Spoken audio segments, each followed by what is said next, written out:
ایک بار حضرت جبرائیل علیہ السلام حضور صلی اللہ علیہ وسلم کے پاس آئے تو حضور صلی اللہ علیہ وسلم نے دیکھا کہ حضرت جبرائیل علیہ السلام بہت زیادہ پریشان ہیں۔ آپ صلی اللہ علیہ وسلم نے فرمایا، جبرائیل کیا معاملہ ہے کہ آج میں آپ کو غمزدہ دیکھ رہا ہوں؟ حضرت جبرائیل علیہ السلام نے اپنے آنسو صاف کرتے ہوئے کہا، اے نبی کریم صلی اللہ علیہ وسلم، بسم اللہ الرحمن الرحیم، دنیا کے سب سے مہربان ہستی رسول خدا صلی اللہ علیہ وسلم انسانوں کے ساتھ ساتھ جانوروں کی دل جوئی بھی فرماتے اور انہیں انسانوں کے شر سے محفوظ رکھتے تھے۔ یہ ایمان افروز معجزہ بھی ایک ایسے بوڑھے اونٹ سے منسوب ہے جو اپنے مالک کی شر پسندی سے عاجز آ کر اللہ کے رسول صلی اللہ علیہ وسلم کی پناہ میں آ گیا تو سرکار دو عالم صلی اللہ علیہ وسلم نے اس کی جان بچائی، جس پر اونٹ نے اللہ کے نبی صلی اللہ علیہ وسلم کے لیے 4 دعائیں فرمائیں، لیکن ان میں اسے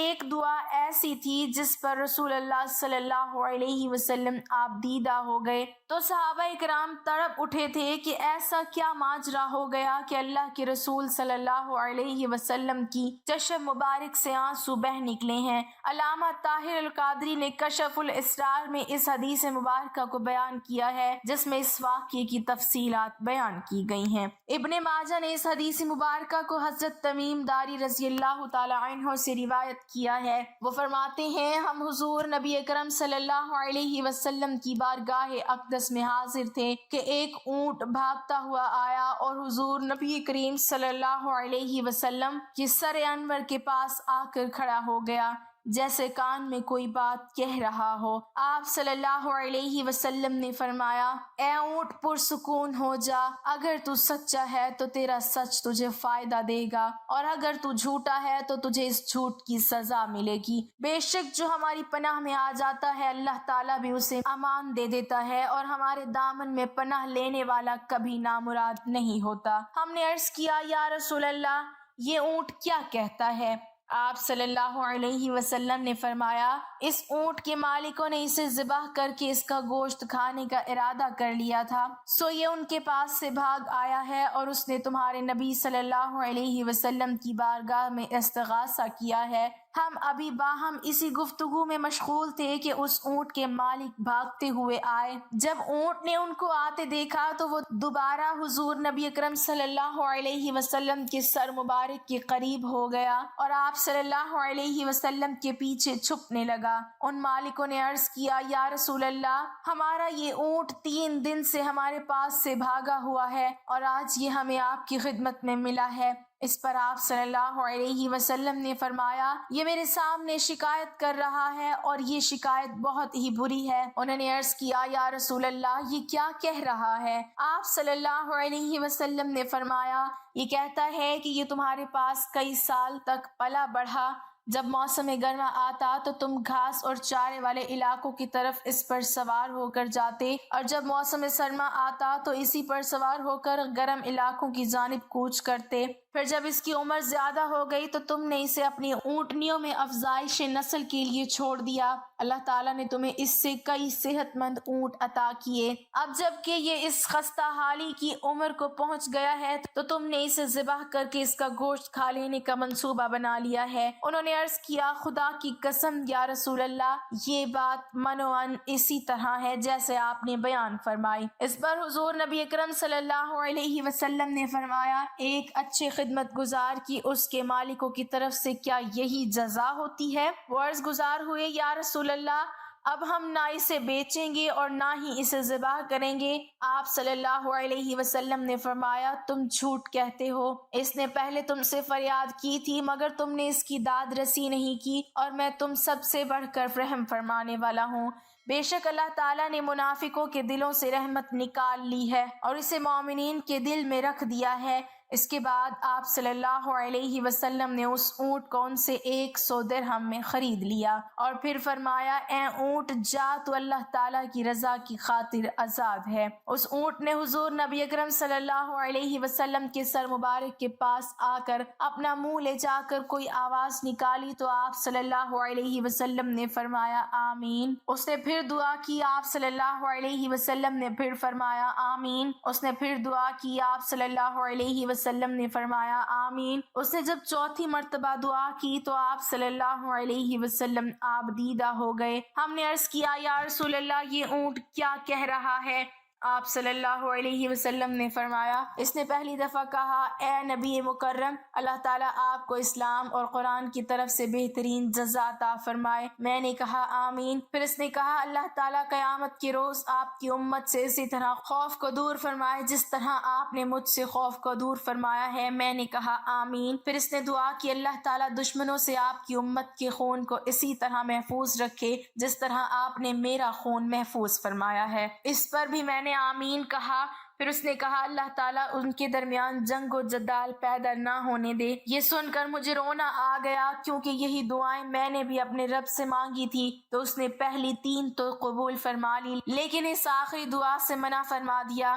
جبرائیل نے مجھے اللہ تعالیٰ کی طرف سے خبر دی کہ میری یہ امت آپس میں تلوار زنی سے فنا ہوگی، جو کچھ ہونے والا ہے قلم اسے لکھ چکا ہے۔ ایک بار جب حضرت جبرائیل علیہ السلام نبی کریم صلی اللہ علیہ وسلم کے پاس آئے تو حضرت محمد صلی اللہ علیہ وسلم نے دیکھا کہ حضرت جبرائیل علیہ السلام کچھ پریشان ہیں۔ آپ صلی اللہ علیہ وسلم نے فرمایا جبرائیل کیا معاملہ ہے کہ آج میں آپ کو غمزدہ دیکھ رہا ہوں؟ حضرت جبرائیل علیہ السلام نے عرض کی اے محبوب جہاں، آج میں اللہ پاک کے حکم سے جہنم کا نظارہ کر کے آیا ہوں، اس کو دیکھنے سے مجھ پہ غم کے آثار نمودار ہوئے ہیں۔ نبی کریم صلی اللہ علیہ وسلم نے فرمایا جبرائیل مجھے بھی جہنم کے حالات بتاؤ۔ حضرت جبرائیل علیہ السلام نے عرض کی کہ جہنم کے کل 7 درجے ہیں، ان میں جو سب سے نیچے والا درجہ ہے اللہ تعالیٰ اس میں منافقوں کو رکھے گا، اس سے اوپر والے 6 درجے میں اللہ تعالیٰ مشرک لوگوں کو ڈالیں گے، اس سے اوپر 5ویں درجے میں اللہ تعالیٰ سورج اور چاند کی عبادت کرنے والوں کو ڈالیں گے، اس کے بعد 4تھے درجے میں اللہ پاک آتش پرست لوگوں کو ڈالیں گے، اس کے بعد 3رے درجے میں اللہ پاک یہود کو ڈالیں گے، اس کے بعد 2 درجے میں اللہ تعالیٰ عیسائیوں کو ڈالیں گے۔ یہ کہہ کر حضرت جبرائیل علیہ السلام خاموش ہو گئے اور غمزدہ نظر آنے لگے، تو نبی کریم صلی اللہ علیہ وسلم نے پوچھا اے جبرائیل آپ خاموش کیوں ہو گئے؟ مجھے بتاؤ کہ پہلے درجے میں کون ہوگا، مجھے پہلے درجے کے متعلق بھی بتاؤ۔ حضرت جبرائیل علیہ السلام نے عرض کی اے اللہ کے رسول صلی اللہ علیہ وسلم، آپ کی امت کے جو لوگ گناہ کریں گے وہ جہنم کے پہلے درجے میں ہوں گے۔ جب نبی کریم صلی اللہ علیہ وسلم نے یہ سنا کہ میری امت کو بھی جہنم میں ڈالا جائے گا تو آپ صلی اللہ علیہ وسلم بے حد غمگین ہوئے اور آپ صلی اللہ علیہ وسلم نے اللہ کے حضور دعا کرنا شروع کی۔ 3 دن ایسے گزرے کہ اللہ کے محبوب مسجد میں نماز پڑھنے کے لیے تشریف لاتے، نماز پڑھ کر حجرے میں تشریف لے جاتے اور دروازہ بند کر کے اللہ کے حضور رو رو کر فریاد کرتے۔ صحابہ کرام رضوان اللہ علیہم اجمعین حیران تھے کہ نبی کریم صلی اللہ علیہ وسلم پہ یہ کیسی کیفیت طاری ہوئی ہے کہ مسجد سے حجرے جاتے ہیں اور حجرے سے مسجد، نہ کسی سے بات کرتے ہیں نہ کچھ۔ جب 3را دن ہوا تو سیدنا ابوبکر صدیق رضی اللہ تعالی عنہ سے رہا نہیں گیا اور وہ آپ صلی اللہ علیہ وسلم کے دروازے پہ آئے، دستک دی اور آپ صلی اللہ علیہ وسلم کی خدمت میں سلام عرض کیا، لیکن آپ صلی اللہ علیہ وسلم کی طرف سے سلام کا جواب نہیں آیا۔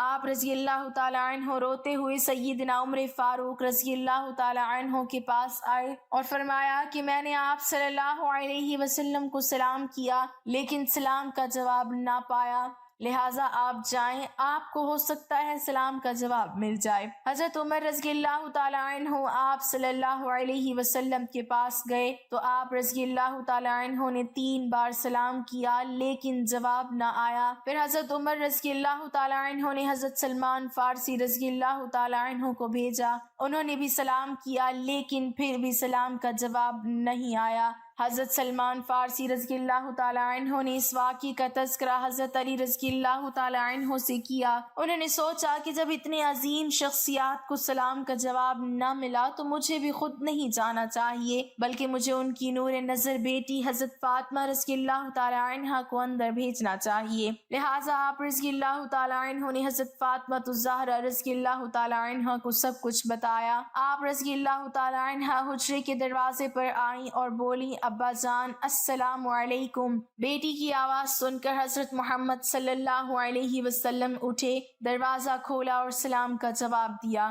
حضرت فاطمہ رضی اللہ تعالی عنہا نے فرمایا، ابا جان آپ پر کیا کیفیت ہے کہ 3 دن سے آپ یہاں تشریف فرما ہیں؟ نبی کریم صلی اللہ علیہ وسلم نے فرمایا کہ حضرت جبرائیل علیہ السلام نے مجھے آگاہ کیا ہے کہ میری امت بھی جہنم میں جائے گی۔ فاطمہ بیٹی، مجھے اپنی امت کے گناہ گاروں کا غم کھائے جا رہا ہے اور میں اپنے مالک سے دعائیں کر رہا ہوں کہ اللہ ان کو معاف کرے اور جہنم سے بری کرے۔ یہ کہہ کر آپ صلی اللہ علیہ وسلم پھر سجدے میں چلے گئے اور رونا شروع کیا۔ یا اللہ میری امت کے گناہ گاروں پر رحم کر ان کو جہنم سے آزاد کر دے۔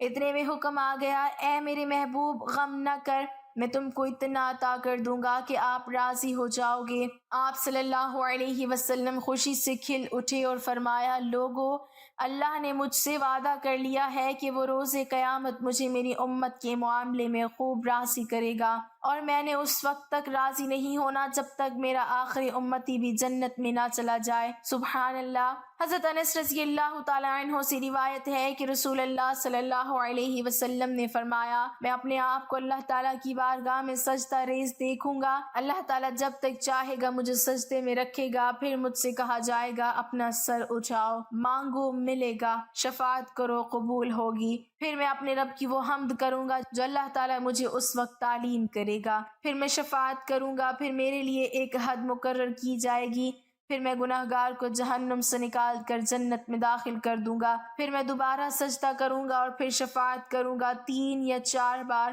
حتیٰ کہ جہنم میں صرف وہ لوگ رہ جائیں گے جن کو قرآن نے روک لیا ہے۔ قتادہ کہتے تھے، جن پر جہنم کا دوام واجب ہو چکا ہے۔ حضرت ابو ہریرہ رضی اللہ تعالی عنہ روایت کرتی ہیں کہ نبی اکرم صلی اللہ علیہ وسلم نے فرمایا، مجھے 5 ایسی چیزیں دی گئی ہیں جو مجھ سے پہلے کسی نبی کو نہیں دی گئیں۔ 1 ماہ کی مسافت کے روب میں میری مدد کی گئی، تمام روئے زمین کو میرے لیے مسجد اور اعلیٰ تمیم بنا دیا، لہٰذا میری امت سے جو شخص نماز کا وقت پائے نماز پڑھ لے، اور میرے لیے مال غنیمت حلال کر دیا گیا جو مجھ سے پہلے کسی کے لیے حلال نہ کیا تھا۔ مجھے شفاعت عطا کی گئی، پہلے نبی ایک خاص قوم کی طرف مبعوث ہوتے تھے اور مجھے تمام لوگوں کی طرف مبعوث کیا گیا۔ اللہ پاک تمام امت مسلمہ کو آپ صلی اللہ علیہ وسلم کے بتائے ہوئے راستے پر چلنے کی اور سب کو گناہوں سے توبہ کرنے کی توفیق عطا فرمائے، آمین۔ ناظرین، کمنٹ باکس میں اللہ تعالیٰ کے 99 ناموں میں سے ایک نام ضرور ٹائپ کریں۔